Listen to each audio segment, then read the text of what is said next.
لستنزو وحشتنو پا امان افغانستان من غواړو یو پیاوړی او ودان افغانستان امر بالمعروف نهي عن المنکر ده هر محتسب فرض ده او حسب تاسو کتابونو کې ټول الحمدلله استادان یاست د محتسبین او اوصاف چې کوم کتابونه احکام سلطانیه لیکل بعینی هغه اوصاف ته چې نخبه الفکر علامه ابن حجر چې 12 اوصاف دراوی چې ذکر کړل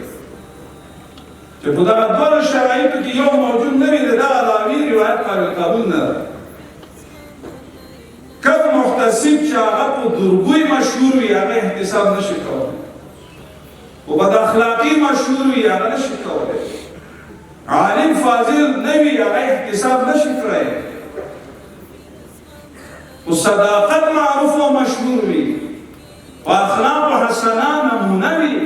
وانک لعلی خلق عظیم بردوباری لري ملت سره خبر خود کوي افغانستان تمام هر یو یرغلتا پزیان افغانستان لستنزو وحشتنو پا امان افغانستان من غواړو یو پیاوړی او ودان افغانستان